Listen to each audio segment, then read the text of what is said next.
Hi, it's Michelle from Movement Lesson, and in this class on the buoyancy. Buoyancy goes in all different directions. Now in this case you can see, let's say we'll look at the air bubble, and you can see how the air bubble goes back and forth.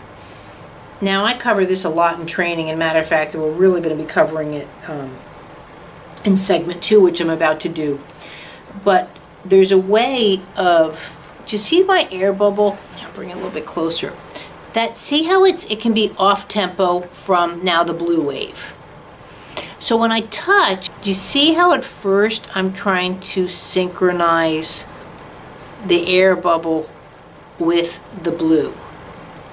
The reason it's going to be off is because there's different viscosity rates, and the air is going to be much more violent. Violent meaning have a quicker rate, let's say, of acceleration than the blue. The blue, again, the oil heavier, you can see the separation. So there's different viscosity rates. Well, guess what? These viscosity rates, or these different levels, happen with just your nasal cavities and mucus flow. The saliva in your mouth and mucus flow. Postnasal drip, all of these kind of things, sinus infections, allergies, are all going to change your viscosity rates within the nasal cavities. So in the video that I just did with Felipe, working with his head, that's what I think about when I'm starting to work with someone. So when I'm here working on the head, let's say, and I discuss weight transfer, I'm moving in such a way that I have weight transfer, right?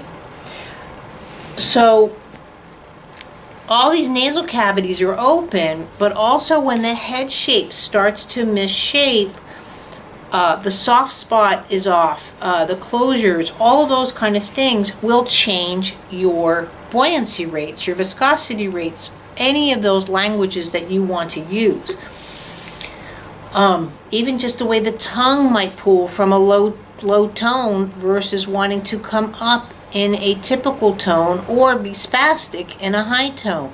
So if I have, let's say, a spastic tongue, and that's going against all of that, it would be no difference than me, again, giving the spasticity and trying to get weight transfer. It's going to affect that system differently. That being said, I don't look at a system and go, oh, too bad, so sad.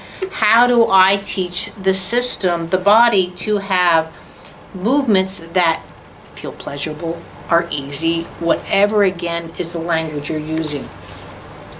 So when you have a system back here versus here to here, it all changes, even just the way that this head feels. It gets top heavy, goes back in my hands. So I'm just looking to offer my touch in a way.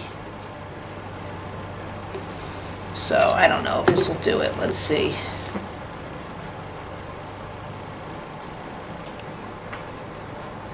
So I want to do it in a way where I start feeling that weight transfer. I'm not looking for how far can I get this head to move. It is not me making, quote, gains on somebody is not my language. That being said, I'll take you to Mount Everest.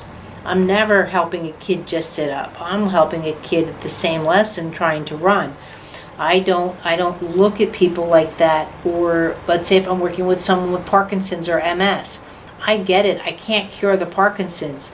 But let me tell you, I still can get them moving a lot better despite the Parkinson's, because the system, in a sense, forgets or ceases to play with these movements. No difference than an astronaut going into outer space and coming back. These poor guys that they're sitting there still doing load lift variations versus weight transfer and oppositional gravity. The astronauts have a horrible time in space, and especially coming home. Their pain ratios through the roof. And it's all because their system has stopped playing with these principles, and now they're failing. Thank you. I'll see you in the next video.